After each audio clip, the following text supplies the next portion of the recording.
All right. Hey guys, I am so excited for this movie Healed, which will be in person out on film on September 29th. It's all part of the Queer Horror Night, one of my favorite times of the year. And then this movie will be streaming on the 30th of September. But I am so proud to be here with not only the writer, producer, and the stars of the movie Healed. I have Chantel Abeyderra and Emily Goss with me. Hi, ladies. How are you?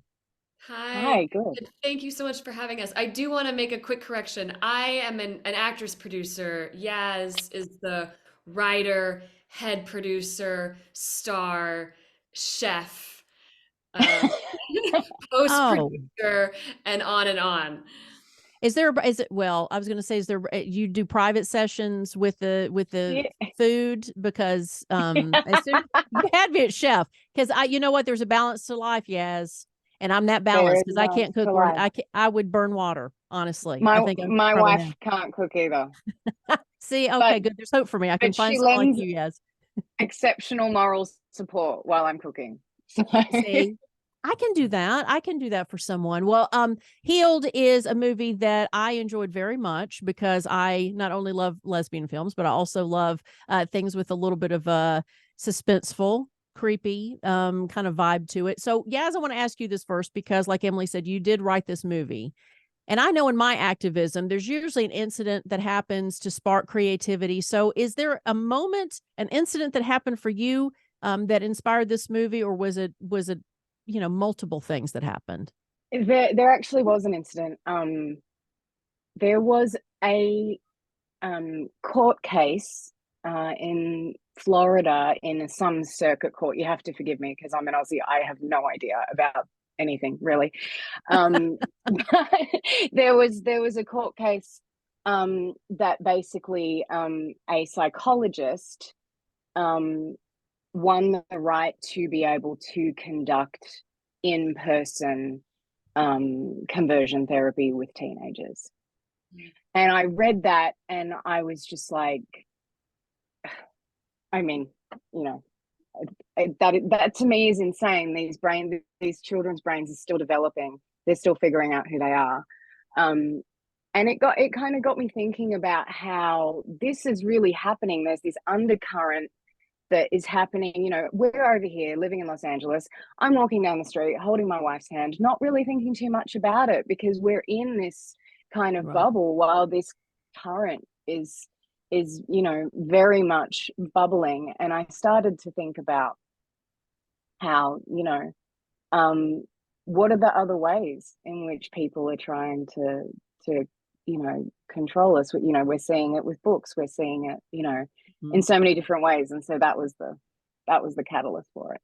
Well, obviously, the movie about you two are a couple, a married couple expecting a child who just want to go on a retreat, a meditative retreat, and then you find that it's not all it seems at this place. And so, Emily, for you too. I mean, how I know that when you're acting, I say this because I am not an actor. I always portray myself. I don't try to portray anybody else, but I assume that you have to have some connection with this character that you're portraying. And so, is there a similar story, or what did you do, or how are you connected with this message that is so important to make sure that people who are lesbians or of any part of our alphabet are protected?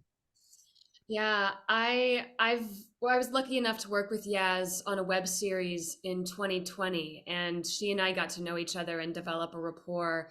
And when she asked me to join the team, I was so honored, and it meant so much to me, not only to have the chance to work with Yaz again, but also because I'm bisexual, queer, and Olivia, my character, is bisexual. Hmm. And so I was excited to have the chance to play a bi woman. And especially in this story, Olivia's bisexuality is exploited. And it really spoke to some issues that bi people experience, or thoughts, that are put on us or that we have in dark moments. And so that was a real special point for me.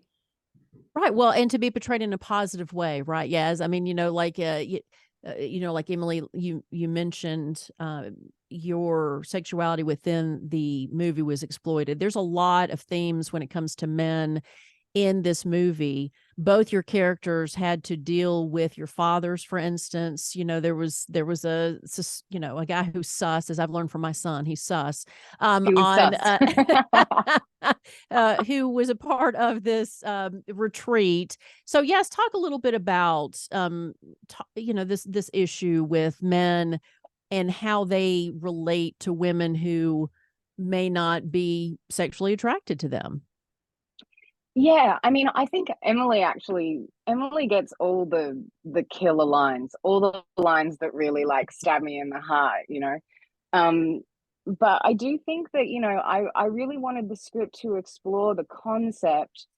A lot of the rhetoric that we've heard is that, we need a man, men have this position in society, men are protectors, men are providers. And what I wanted to show was that, sometimes they're not.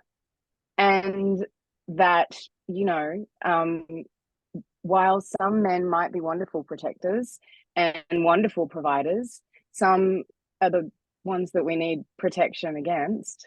And some aren't able to provide any of the things that, they say we need. So it was just, it was a real, I've read a million articles about this where you say to a woman, if there was a world without men for one day, and I'm far from a man hater, a lot of my closest friends are men, but if there was a world without men for one day, what would you do? And you read these responses and women say, well, I would go for a run at night, I would sleep outside on the beach. And what that tells us is that within the framework of society, women have a lot of fear when it comes to men. And so we wouldn't need protecting if they weren't around.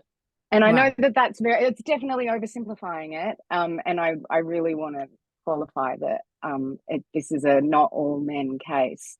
But that was the story I was telling in Healed anyway. Well, and I think that is something that it continues for whatever reason to be a storyline when women are, or lesbians in particular, and bisexual women, which is different. And Emily will talk about that in a second. But it's just the relationship that people seem to be confused by the relationship, because you felt the need to qualify. I'm not a man hater, right? And it's funny how we have to say that. Like so many straight guys are my friends, and my friends who are straight guys don't feel the need to. They don't look at me any differently, but we still seem to educate people and our children in an odd way, because as you mentioned earlier about this conversion therapy, about how the book bannings that are going on and what we're exposing our children to. And then, like you said, men feeling the need to be, or they're being trained, as a mother of a son, now I'm sensitive to the fact that they're being trained early on to be protectors. But yet they're also learning that they're the predators too, right? If they're not the predators, they're protecting them from another man who's the predator. And it's just this weird, I don't know, storyline that we keep channeling to the next generation. So Emily, talk a little bit, like you mentioned, because I know for a fact a lot of bisexuals feel invisible sometimes in these storylines. And there's a unique perspective you have, because here we are. Okay, now what do you do with Emily? Because she might date a woman, she might date a man. I mean, why can't you make a decision or whatever? There's a different conversation that goes on there. Yeah, and that's a conversation that in Healed that I love. Like, in addition to Yaz's very clever exploration of gender, she's talking about these nuances within the queer community. So that was really fun to explore. I mean, specifically, I don't think it hopefully not gives anything away. Maybe you can edit. You should have seen it anyway, people. So go ahead, Emily. But like the idea that it would be easier for Olivia to be with a man comes up. Right. And I think that's something really interesting to explore. Well, and I know that it's good to be explored too. And yes, thank you for including that, because I know that for a lot of bisexual friends, there's not only the judgment from the straight community, but there's judgment from the gay community as well, right? Right. Like Internalized Yeah. biphobia. I was Biphobia. talking about this with a friend. Like when I was growing up, didn't have an issue with gay people, didn't have an issue with trans people, but I had an issue with bi people. I didn't get it. I didn't trust it. And so that colored my own coming out experience. And Olivia has biphobia, internalized biphobia. right. Yeah. Yeah. I also wanted to show this beautiful equality between the wives, where when Jazz isn't able to kind of take charge, Olivia does. And I wanted to show this beautiful balance between them. You know, a lot of the times, bisexuals will be portrayed in one way, and we'll see them, you know, with more masculine presenting partners, or you know, I Right. wanted to tell a different story. I want to start furthering the way in which queer people are seen on screen. Mhm. And, you know, this, I'm not telling everybody's story. I was telling these two characters' stories, you Right. know? Well, you hear, and it's so true about everyone wants to be represented on screen, right? They want to know what's possible by seeing themselves on screen. And within our community, there's diverse ways of coupling, right? And so, you know, for me, this is more relatable to my life. Where for others, like you said, you know, more of a masculine presented partner is a representation for their life.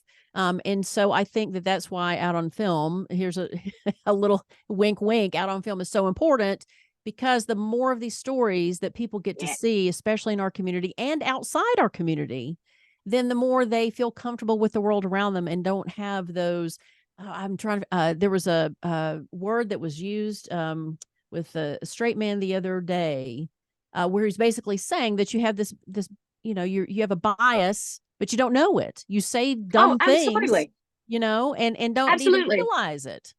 And I also think vice versa. So it's important for us to see ourselves reflected back on screen, but it's also important for the broader community to see many different iterations of queer people on screen, Right. right? So that there's an understanding. Queer doesn't look like one thing. You know, for a lot of my life, I've had people say, "Oh, but you don't look Right. gay." And I don't have any understanding what But gay you could looks get a like. man, yes. What's the problem? I mean, that's the Right. one comment I hear all. But you can get a guy. Then why do you want, you know? And you Yeah. address it in the movie. You address that in the movie. Yeah. Well, you know what it like, yeah, cool. I could also go and get a Coke, but I'm choosing to drink water. Right. Like, right. You know, and it's about like, hey, this is where it's about love. And the overarching theme of the film was like, yeah, you can try and change, but why? Like, the bigger question is, why would you want to? I Hmm. don't understand it. One life to live.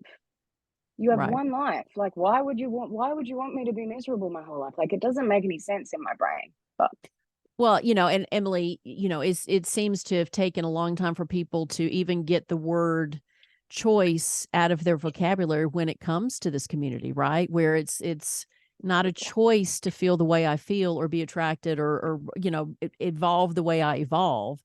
So now in the movie, you have a lot of emotional scenes, a lot of you know, again, I don't want to give too much away. You should have already seen it, but there's a lot of panic that you had that you display. So what I liked about your character is I felt like, Yaz, for you it was you were the skeptic from the beginning going into this situation, right? You were just there to be a good supporter. mhm. Where Emily, your character, it was more of I'm in this, right? I want to do this. This is something I want to be a part of, until you figure out that things aren't as they seem. And you seem to be the one that we feel it through, I guess is a way to put it. So you want to talk a little bit about that, and how you were able to get those emotions out, and maybe represent what the audience was feeling at the time. Ooh, sure. I love that you picked up on that for both of our characters, or had that reaction to the film. I mean, I think it's in the script. I think it's in like Yaz's well-written journey. I think it is helpful to have someone like Olivia who is open-minded to this and vulnerable to this experience, so we can see the range of the effects of the therapy. Um, but I just love acting. I just love it so much. I love pouring my heart into something and being seen, or allowing myself to be seen, and allowing myself to go through something emotional. I think that's my job. That is the service I hope I can provide as an actor, is if I can really get in touch with something raw and true, then hopefully the audience can experience that for themselves. Does that answer your question? Oh, I mean, yeah, well, I'm thinking, I'm reflecting back on different scenes that I, through the, I'm sorry, Jim, hold on just a second. How do I turn that off? How do I turn that off? That is my son, by the way. My Answer. my son, who's like, why aren't you answering the phone, Mom? God, that's sus. So anyway, but I'm reflecting back on different scenes that, from was that a vineyard y'all were at? Mhm. Okay, at the vineyard. Well, and then now this doesn't help the audience at all, but do BMWs not have the on call where, if you were anyway, so that's something Yaz and I can talk about on the side. Do you know what That's, it does? It does if you pay to keep it connected. okay, all right, okay, there you go. There's that's the answer, because the time I found myself talking to the screen like, well, but that's okay. And then I thought, well, lesbians should always know how to fix a car, but then I thought, would I have been able to? No, I would have been in the same situation as, yes. So anyway, but yes, no, you answered the question, because again, I think that what I liked about the film, anytime I watch a film with a lesbian couple, I think because I'm old enough to have seen some really bad representation, and and I'm always thirsting for something that is realistic, something that again I can relate to, and I just love the fact that this is exactly that. Like, yeah, as you mentioned, like when Emily's character was freaking out, you were standing tall, and then when you were vulnerable, then Emily's character was the one to come in. I will say, and not to give anything away, the most unique weapon used for stabbing I've ever seen in a movie is in this film. I actually own something similar to it and never once thought that it could be used in that way. It's not what you think when you think that, when you see one of those things, right? You don't go, oh, weapon. You think, oh, zen and peaceful. But Yeah. there's again, we talked off air about a balance to life. And so now I Yeah. know what I can do with that if I need to do something with it. Anything can be a weapon. Exactly. Exactly. And you know what? People are guessing the wrong answer as we're talking. Yeah. If Yeah, they have it's not very seen the true. movie, Very they're true. thinking this is the wrong answer. Um, Yeah. Briefly, because I don't want to leave her out, the actress who played Georgia in the film, she's another very important character. Do you mind? Because she's the one that will creep you out. At least she's the one that creeped me out. I have to say that for me, having Guinevere Turner as a part of this cast, it was just so amazing. When I approached her about the film, I didn't know her. We weren't friends. I just kind of had met her briefly through someone else, and I had a friend reach out to her. And then she read the first script and she reached out to me and she said, I like where this is going. But I'm a screenwriter. Would you mind if I give you notes? And I was like, absolutely. Like, this is like a dream. This is like, I'm going to pretend like I went to college or something like that. And honestly, working with Guinevere, so she ended up being the script consultant on the film as well as playing Georgia. And it was the most amazing experience that I've ever had. She's so kind with her time and generous with her knowledge. Her mind is just so amazing. And then when we were filming, we all lived in a house together. So living with Guinevere and her mind at her computer is just amazing. She's amazing. That's so And cool. fun little story. So that vineyard scene you mentioned, I think Yaz and I both cracked up for a minute because it was so nuts to shoot. Yeah. It was freezing Freezing. This is Napa Valley in September. It was so cold. It was 2 a.m. and Guinevere is not in that scene. She wasn't called that day. And she showed up with a box of donuts for everybody that we could have in the warming tent Yeah. between trying to get this insane amount of pages in the time. Yeah. Guinevere gives desserts. She does. She gives good dessert. She's other times she turned up with pies. Like she's good. Well, and Emily, I love that story because now I've worked in media, not film, but in any industry, especially creative industries, you have either the people that you are not too thrilled to work with, and then you have the people that go above and beyond when they don't have to, just because they appreciate what you're having to go through at 2 a.m. in freezing temperatures. So I like that story because I always love to hear the good news that, actors and writers and producers and directors do behind the scenes that they themselves would never say, because that's not who they are. Right. Right. So I do love that. All right. Just two more questions and then I'll let you ladies go. The first question is, and either one of y'all can answer this first. I'd love for you both to answer it, but just overall with the theme of the movie, at least for me, especially in a time now where you're starting to feel comfortable. Like to me, there's a symbolism in, hey, I feel good about me and I want to go and feel better about me by going to this retreat. And then you get tricked basically. And so, how important is it for the gay community to feel comfortable in their skin, despite the fact that we still have people behind the scenes trying to trick us into doing or changing who we are? Yeah. Em, do you want to go first? Or do you want me to go first? Look, how important is it for the queer community to feel comfortable in their skin? I think feeling comfortable in your skin is the most important thing. I will say that over the years, I've had a lot of people reach out to me asking my advice on coming out and things like that. And the first thing I always respond and say is, are you in a place where it's safe for you to come out? And I think that we have to be very aware of the reality of, the time that we're living in. Social politics is so polarized, and I think that while you should always be proud of who you are, be smartly proud, I think is be aware of your surroundings. Yeah, I think like the moral of the story is it's always getting home is always the most important thing, right? But I think that what I will say is that, like, if there are times and places where you can't be outwardly proud, know that that's not. It's important that we know that that's actually not about us. That's about a society that hasn't quite caught up to how cool we are yet.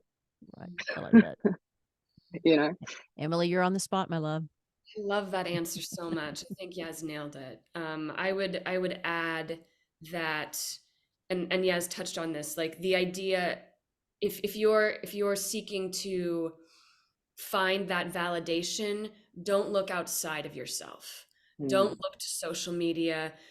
Don't look too hard to the wellness community, because as Healed also explores, there can be toxicity in this wellness world. So as hard as it is, because everyone's path is different and what works for someone else won't necessarily work for you, we have to each nurture that love within ourselves for ourselves. And if that means therapy, if that means, who knows what else, hopefully we can all find that for each other, and we can help each other on our individual journeys.